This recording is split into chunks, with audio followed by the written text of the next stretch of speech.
All right, let's bust out this little review here for the quiz and get ourselves ready. So we're covering 3, 2, 3, 4, and I think this needs to change to 3.5 because we are putting slope on here. So hopefully, let me just make sure that I'm doing the right one before I get too far into this video.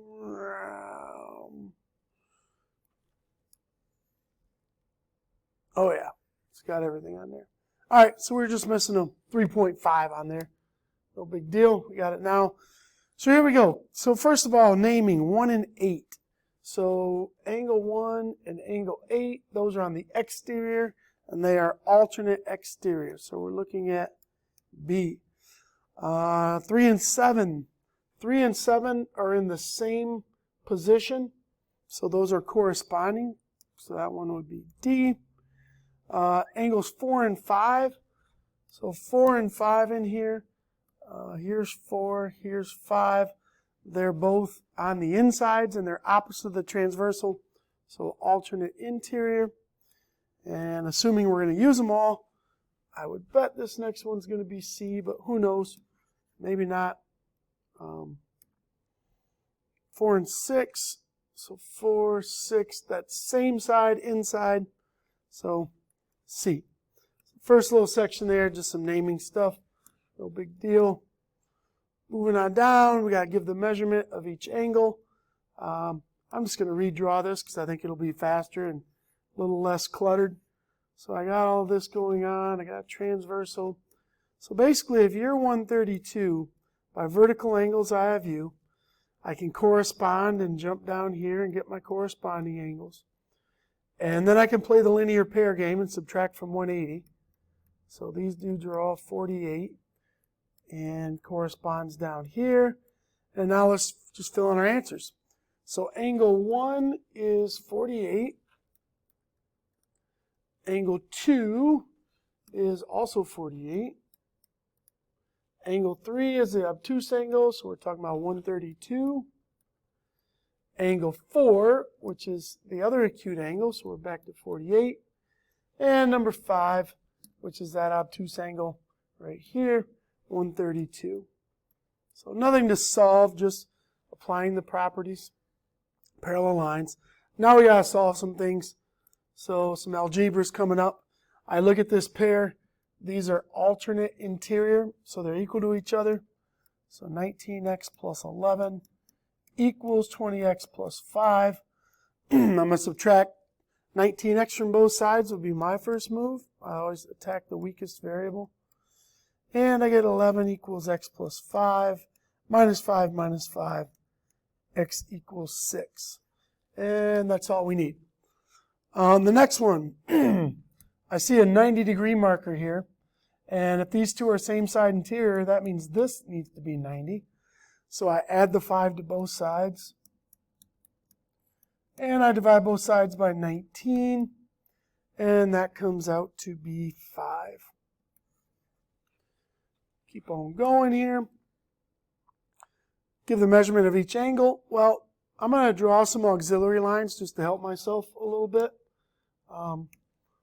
So I'm going to extend this transversal. Let's just focus on right over here first. If this is 76, alternate interior angles tells me this needs to be 76. And over here, if I extend this transversal, that tells me that this angle needs to be same side interior, add up to 180. So 180 take away 119 is, I believe, 61 degrees.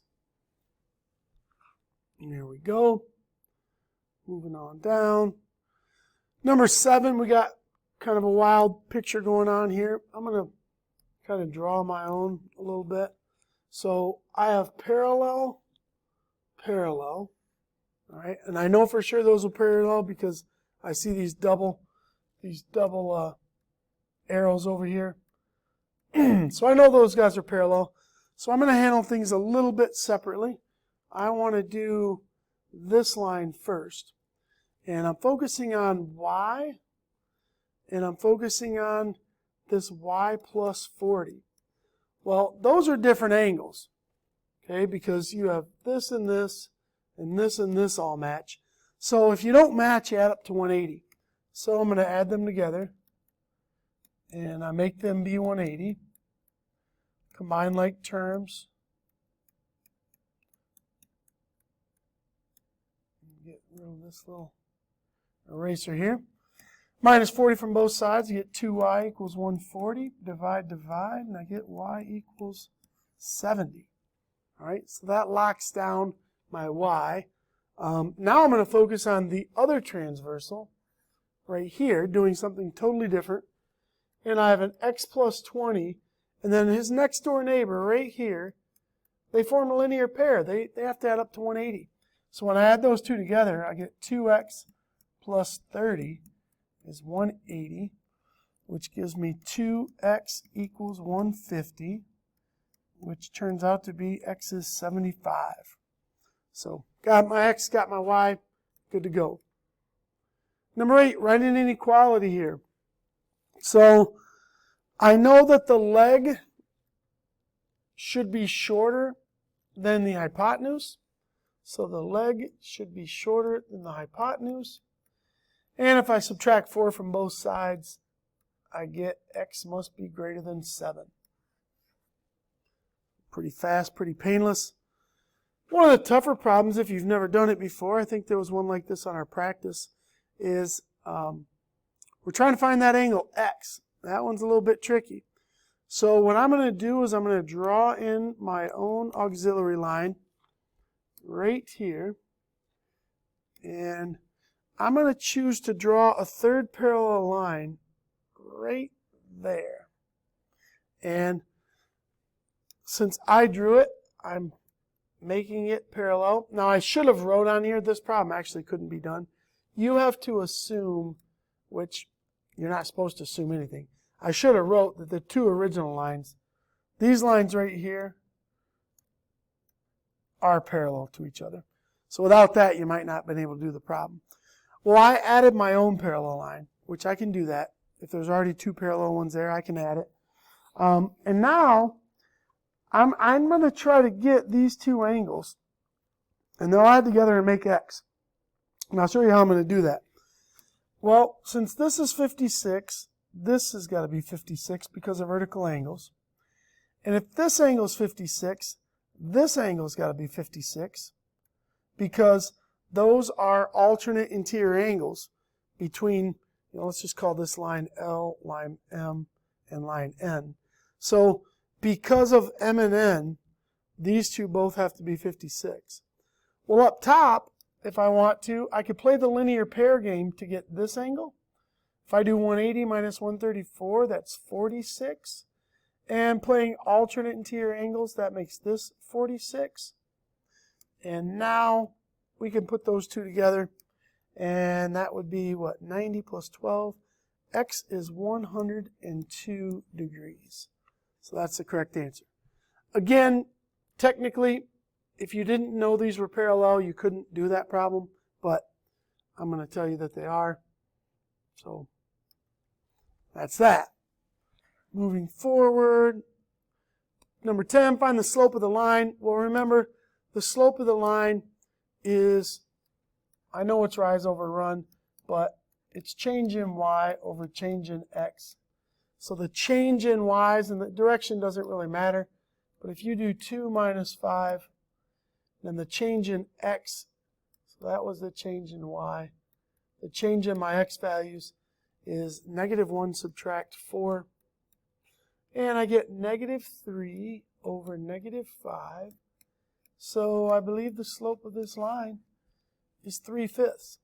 Now, if we weren't sure, we could graph it. Just a little quick dirty sketch. 1, 2, 3, 4. 1, 2, 3, 4, 5. Put a dot. -1, -2. Put a dot. And it's positive, so that makes me feel good. And if I wanted to count here, I believe it would go up 3. Oh, it doesn't. I mean, man, to me, that looks like it goes up a lot more than 3 before it goes over 5. So I'm glad I drew this because I just noticed I missed that negative sign right there. A -2 take away 5. should be a -7. Check, check.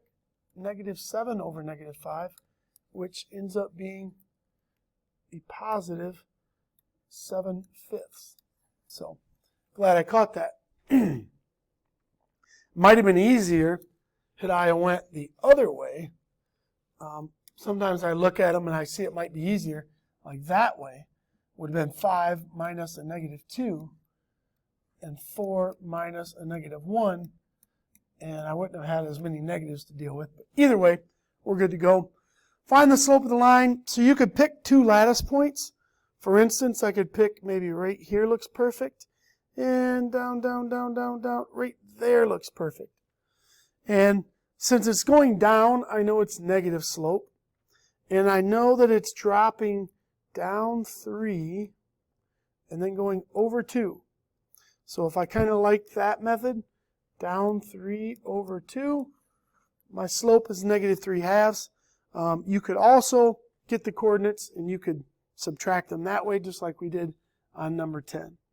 I'm not going to go through all that, but we could have recognized that this point is -1, 2, and this point is -4, +4. And then we could have did the same thing as number 10. All right. Ooh, big dog here. So it says AB and CD. So A is -5, 2. There's point A. B is at 2, 5. Over 2, up 5. That's B. C is at 3, 1. And D is at 1, 2. And they want to know what's up with those two lines there. So let's just kind of, first we'll just kind of eyeball it. So by looking at this thing, what's that? 1, 2, and 3, 1. That was -5, 2, 2, 5. Well, looking at this thing, to me, it looks like neither. All right? It looks like neither, but I think we should probably better do some math just to verify. So the slope of AB, well, AB, the change in y is 3, and the change in x, 2 minus a -5, is 7. So I think there's the slope of AB. The slope of CD is 2 take away 1, and 1 take away 3.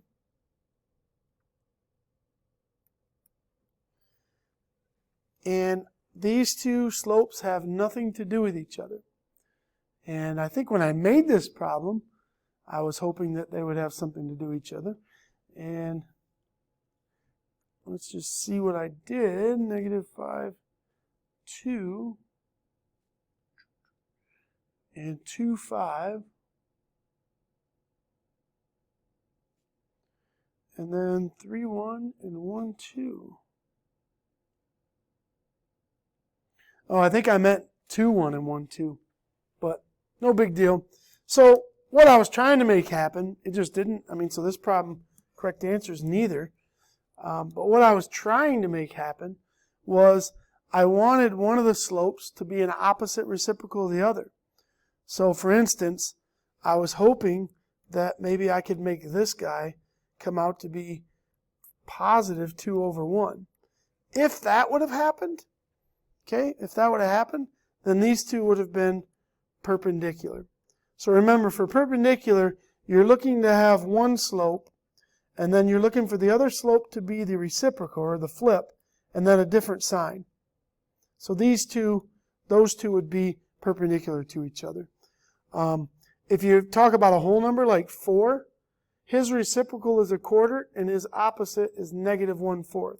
So that's what you're looking for. If it's parallel, you're looking for them to have the same slope. But didn't happen on that one. Moving on down, two equations are written below. Find the slopes and tell whether they are parallel, perpendicular, or neither. Let's hope we don't get another neither here. So this one is cool. This one's written in y = mx plus b form. So remember that what we're really focused on is the slope. So this one is nice and friendly. I see him. He has a slope of -2. Well, this problem, I can't see the slope. Okay, you cannot look at that and say the slope is 2 because it's not in y equals mx plus b form. So I need to get it into y equals mx plus b form. So a couple different ways you could do that. You could minus the 2x from both sides. All right, so I'd have -y equals -2x minus 3. Or you could have wrote it as -y equals -3 minus 2x. Either way. And then you're going to need to multiply everybody by a -1, which basically changes all the signs. Or over here you would have gotten this, which they're all the same. It looks like the slope is 2. So this guy has got a slope equal to +2. Oh my goodness. And this is another neither. All right. Now this neither I did on purpose because a lot of kids look at that and say they're perpendicular. But if you think about it, the top equation has a slope of -2, which is this. The bottom equation has a slope of 2, which is that. And yes, they are opposites, but they are not reciprocals. They are not flips of each other. So on this review, we had 2 neithers. All right, nothing too exciting happening. All right, so hopefully that gets you ready for the quiz. If you have any questions, feel free to email me. See you.